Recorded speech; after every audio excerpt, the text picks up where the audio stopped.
What's going on, YouTube? It's your boy, CamATL, and welcome back to an NBA video. Ladies and gentlemen, it is back. We are starting off this new NBA season with a little two-game slate.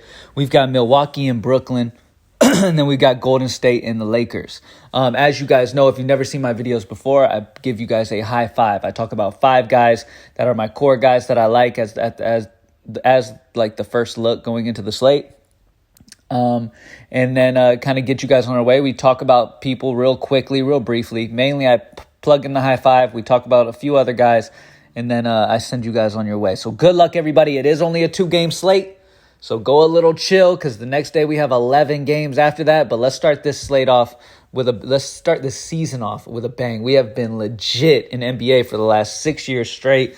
Let's go ahead and have another amazing season. Thank you guys for joining me as always. Drop a like down below. Comment anything in the comment section for the $100 giveaway that I'm going to do to celebrate NBA being back. At the end of the week, same thing with the videos. Every single day when I post NBA high five videos, make sure you comment anything in the comment section to enter your name into it. And then at the end of the week, I will randomly draw a person to win $100. I'm excited about this new season, man. Let's get it. So, first and foremost, we have Kyrie Irving out. What does that mean? That means it's James Harden, okay?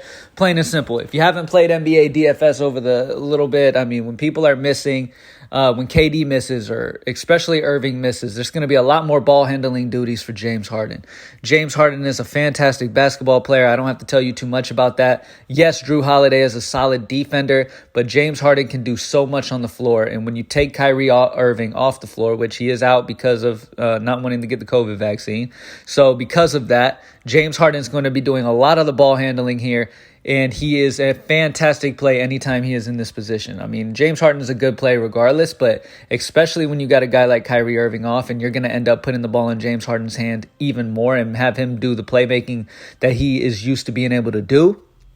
James Harden is a fantastic play. So Irving being out, James Harden is a focal point for me to start with on the slate. All right, let's talk about some value with Kyrie Irving out because Brooklyn is the place for value as well as Milwaukee with Bobby Portis out, but we'll get to that. Bruce Brown sticks out to me. Now, if you guys remember, when Kyrie Irving or James Harden would miss last season, Bruce Brown would get a little uptick in play time. And I really like him here at only 3.6. I have Bruce Brown projected a slightly over 20. I have him at 20.3. So he's a fantastic value. You guys know in cash games, single entry cash games, which is the best way to profit consistently if you're a regular player, single entry cash games. In single entry cash games, the floor that you want from a player is 5x. So regardless of what their price is, so Bruce Brown is 3.6, right? Let's round it up to 4K.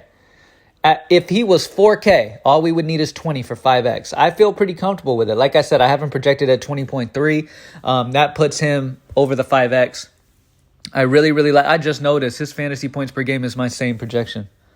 That's pretty crazy. That rarely happens. For James Harden, I have him projected at 55.4.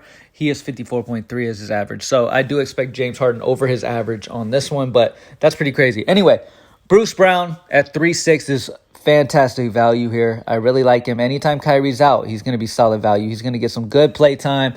Let me see. What is his play time expected to be? How much playtime is Bruce Brown expected to get? He's expected to get over 20 minutes as well. So I like this spot for Bruce Brown as a value on the slate. Definitely going to plug him in.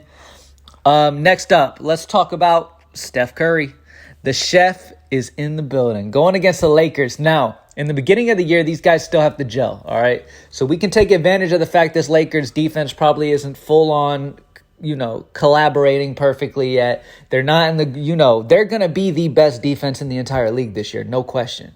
All right, Westbrook is a solid defender. He can be pesky. LeBron James, if he wants to play defense. AD is a great defender. DeAndre Jordan down low, solid down low. So it is a solid Laker defense. Bazemore, they got Kent Bazemore now.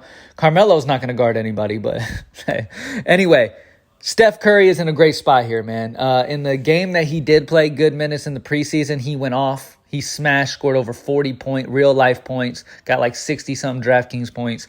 He's in a fantastic spot here against the Lakers, man. I know it's against Westbrook. I know it's against a solid defense in the Lakers, and they should be solid throughout as we go down the season.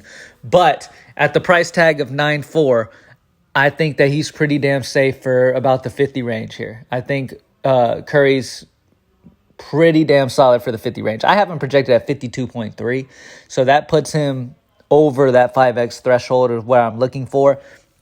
And Curry, you got to understand too, Klay Thompson's still out. Kelly Oubre was traded to Charlotte. All right? So you've got Kelly Oubre and Klay Thompson. Klay Thompson has been out. Kelly Oubre was a solid usage player last season, so Wiggins is going to get an uptick. Jordan Poole is going to get an uptick. Stephen Curry's going to get an uptick. So these three guys are interesting plays for me on this slate.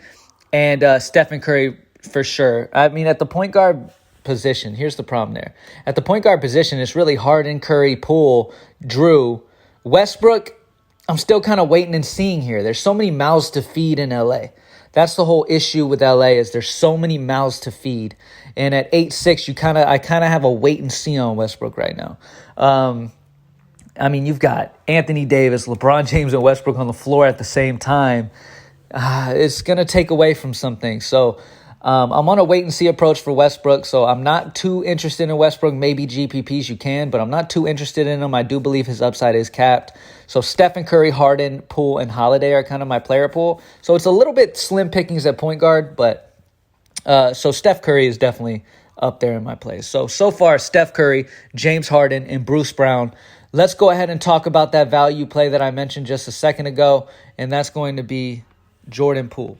Jordan Poole is another guy that's going to be getting an uptick in usage this season with Oubre gone and with Klay still nursing himself back to health. All right, so Steph Curry and Jordan Poole are in fantastic spots here. Yes, like I said, let me reiterate. This Laker defense come mid-season is going to be one of the best defenses in the entire league. But to start the year, I can see them not blending too perfectly and it not being something to worry about too much. All right. So Jordan Poole, at the end of the day, I don't care how good the defense is. He's 4'8". He's going to be playing 30-plus minutes most likely. Let me see what I have him at. Yeah, I have him over 31 minutes. So Jordan Poole at that 30-minute mark, going against the Lakers, I mean, even if you round him up to 5K, we need 25 for value here. I feel pretty damn good about him. I have him projected at almost 30. So I have him almost at a fantasy point per minute. So I really, really like Jordan Poole as a value as well. And let's finish this off with a big dog because we do have plenty more value on this slate. Giannis Antetokounmpo. Normally I don't play big dogs, but I mean, when I do a high five, but I mean, look, it's a 2-game slate. So I'm going to talk about the big dogs that I'm interested in, and that's Curry, Harden, and Giannis. Giannis is going to be without Bobby Portis, which is going to be a slight uptick to him. Giannis is always going to be in play regardless, but that is going to be a slight uptick to him. I have Giannis projected over 55. Like I said, 5X is the floor that you are looking for. I do believe he is safe to get that 55 range here against Brooklyn, who struggles down low against bigs. Okay, so I think Giannis is in a fantastic spot. There's no way Blake Griffin's going to be able to hang with him at all. He should be able to feast down low in this matchup, okay? I mean, Paul Millsap's a decent defender, but, I mean, at the end of the day, down low, they have LaMarcus Aldridge, who damn near retired last year. He did retire, and now he's coming back. He's not going to play a ton of minutes. So you have LaMarcus Aldridge down low there. You have Blake Griffin, who's going to get destroyed by Giannis if he's trying to guard him down low. Paul Millsap is all right. Claxton's a young dude. There's just nobody down low that can hang with Giannis. So on 2-game slates like this, you got to get the spend-ups right, and I feel like I am getting them right with Steph Curry, Harden, and Giannis as the core spend-up guys, and then the value plays of Bruce Brown and Jordan Poole feel really, really good to me. You have 4,300 on average left over remaining. There's some other good value on this slate. Let me see. My favorite value plays on this slate. Kent Bazemore is another solid value that you could go with.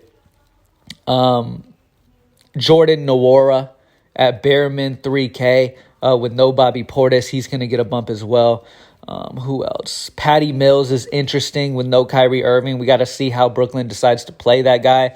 Don't know 100% what to expect. It is the first game of the year, but I would expect Patty Mills to get some okay minutes. And Patty Mills is the guy who can put it up at any moment. And yeah, that's about it with the core that I'm interested in, man. I mean, this slate is not too much to talk about. There's only 2 games. We're going to have a lot bigger of a slate to talk about tomorrow. 11-game slate. So hop on over to greenlightdfs.com. Grab the season-long pass in the mornings. in the morning on Tuesday, I will have the daily and weekly passes available at greenlightdfs.com. All right? So make sure you go check those out in the morning. Go grab your pass, and let's smash this slate, y'all. Thank you for joining me as always. The high five once again, Curry, Harden, Bruce Brown, Giannis, and Jordan Poole. Good luck, y'all. Let's get it.